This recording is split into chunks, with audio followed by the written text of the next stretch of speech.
ingin mengajak seluruh teman-teman saya untuk mendengarkan pencerahan tentang yang namanya surga.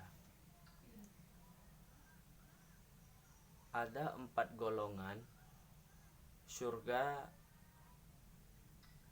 merindukan kita semua. Nah, siapa saja yang dirindukan oleh surga Allah Subhanahu wa taala? Apakah termasuk kita yang dirindukan oleh surga atau tidak? Tetapi tak melake lagi katanya bahwa Allah Subhanahu wa taala moga-moga katanya termasuk syit yang dirindukan oleh surga Allah Subhanahu wa taala. Karena pada dasar manusianya tidak ingin suatu saat nanti dia dimasukkan ke neraka Allah Subhanahu wa taala.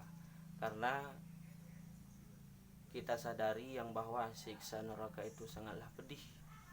Yang namun kita tetap memohon meminta kepada Allah Subhanahu wa taala agar senantiasa dirindukan oleh surga dan dimasukkan oleh ke dalam surga Allah Subhanahu wa taala.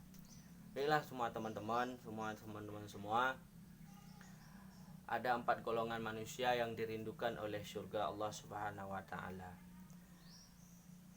Surga menjadi suatu hal yang didamba-dambakan oleh setiap manusia di muka bumi ini sebagai tempat kehidupan abadi di akhirat nanti. Bukan hanya kita yang bisa merindukan surga, kan getanyo manteng yang tarindukan surga, yang namun sebalik daripada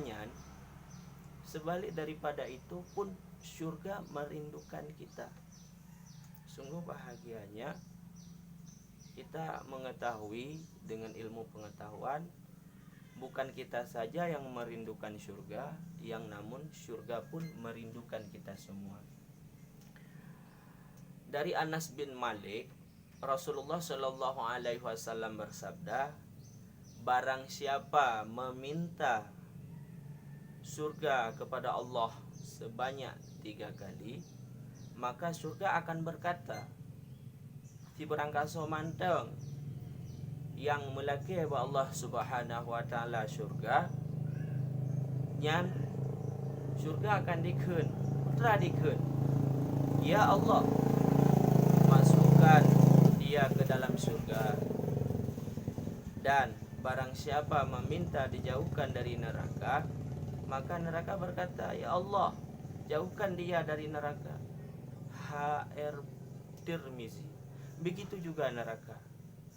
Siapa saja kita hamba Allah yang memohon kepada Allah agar tidak dimasukkan ke dalam neraka Allah, neraka pun akan berkata, jangan masukkan dia ke dalam neraka.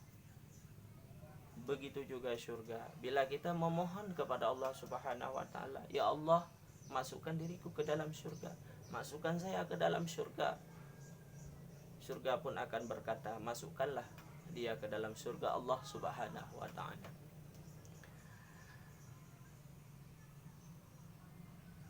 Sedangkan dalam riwayat lain dari Abu Hurairah radhiyallahu an, Nabi Muhammad sallallahu alaihi wasallam juga bersabda tentang surga sebagai balasan orang-orang yang berbuat kebajikan selama di dunia. Di dalam Rasulullah juga berkata, surga itu merupakan satu tempat yang akan diberikan, yang akan dimasukkan manusia kepada kita-kita yang berbuat amal kebaikan. Misalnya sekarang ini kita berpuasa, kita beribadah, sholat, tarawih dan lain sebagainya. Itulah kepada orang itulah yang akan diberikan surga. Baiklah saudara-saudaraku, teman-teman semua, barang siapa yang berinfak di dalam bulan suci ini sedikit saja untuk 2 kendaraan di jalan Allah, maka dia akan dipanggil di pintu-pintu surga.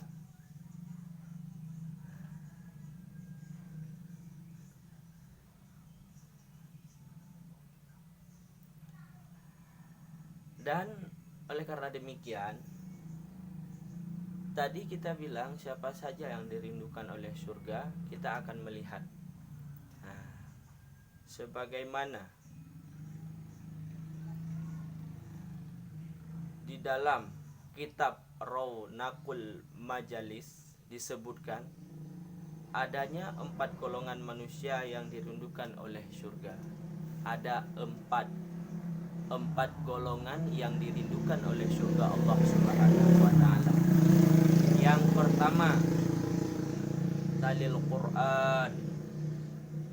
Makna daripada talil Quran, membaca Al-Quranul Karim, membaca kitab Allah Subhanahu wa taala. Sebagai barang bukti, Rasulullah Shallallahu alaihi wasallam bersabda, bacalah Al-Quran, naiklah pada derajat-derajat surga, dan bacalah dengan tartil sebagaimana engkau membacanya dengan tartil di dunia, sesungguhnya kedudukan derajatmu pada kadar akhir ayat yang engkau baca. Siapa saja yang membaca Al-Quran, orang itu dirindukan oleh surga Allah Subhanahu wa taala. Yang kedua, wahafidhil lisan. Dalam sebuah hadis dikatakan, wahai Rasulullah Shallallahu alaihi wasallam, ada seorang wanita yang hanya melaksanakan sholat wajib saja dan hanya bersedekah dengan sepotong keju, namun dia tidak pernah menyakiti tetangganya. Hai teman-teman semua, wahai saudaraku sekalian, jagalah lisan kita nyo, lidah kita nyo tak jaga, agar senantiasa kita nyo selamat di dunia dan selamat di akhirat. Sungguh kejamnya lisan manusia ini, sungguh kejamnya lidah seseorang hamba Allah, karena dengan lidah tersebut dia bisa terjerumus ke dalam keburukan, dan dia juga bisa terjerumus ke dalam kebaikan. Maka di dalam kisah ini menceritakan yang bahwa siapa saja yang menjaga lidahnya, dia akan selamat dunia wal akhirat. Lebih-lebih di dalam bulan suci Ramadan, bulan yang penuh rahmat, bulan yang penuh berkah, bulan yang penuh pengampunan, maka jangan segan-segan kita selalu menjaga lisan kita agar senantiasa kita selamat dunia wal akhirat. Kaum muslimin, dimanapun anda berada, selanjutnya yang dirindukan oleh surga yaitu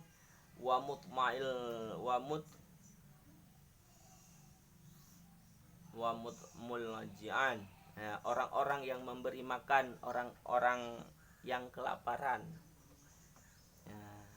Itu pun juga dirindukan oleh surga Allah Subhanahu wa taala. Yang keempat, yang ketiga, bila tetangga kita dalam keadaan fakir ataupun miskin, susah mencari nafkah, orang tuanya telah meninggal, yatim piatu, maka bila kita ada sedikit makan, kita ada memperoleh gaji, yaitu apakah itu per bulan 5 juta, 2 juta, 1 juta, ataupun kita mempunyai sedikit harta, yaitu tanah, sawit dan lain sebagainya, mari kita saling berbagi agar kita senantiasa dirindukan oleh surga Allah Subhanahu wa taala. Yang keempat yang dirindukan oleh surga yaitu wasaimi fi syahri Ramadan. Orang-orang yang berpuasa di bulan Ramadan. Inilah, dalam kesempatan ini, di dalam bulan suci Ramadan, bila kita ingin dirindukan oleh surga Allah Subhanahu wa taala, mari berbondong-bondong kita berpuasa. Berpuasa lahir dan batin agar senantiasa kita dirindukan oleh surga Allah Subhanahu wa taala. Karena ini merupakan bulan suci Ramadan, bulan yang penuh berkah, bulan yang penuh pengampunan. Itulah teman-teman sekalian, moga-moga apa yang telah saya sampaikan, Puyang Khalilun sampaikan, moga-moga terinspirasi yang hana puasa ge puasa, yang hana tingat untuk puasa ge ingat untuk ge puasa, dan yang memang he dalam bekerja menjaga status kerja getnyan be he dat karena menjaga puasa di dalam bulan suci Ramadan cukup raya hikmah. Pumanteng di dalam bulan suci Ramadannya yang getanyo lakukan, baik itu bersedekah itu ada nilainya tersendiri, beribadah, membaca surat suci Al-Quran dan lain-lain sebagainya, insya Allah tidak akan sia-sia apapun yang kita lakukan di dalam bulan suci Ramadan ini. Maka jangan engkau ragukan saudaraku sekalian untuk senantiasa selalu beribadah, berpuasa, berinfak ataupun sedekah agar senantiasa kita selalu dalam naungan dan ridha Allah Subhanahu wa taala. Baiklah, assalamualaikum warahmatullahi wabarakatuh.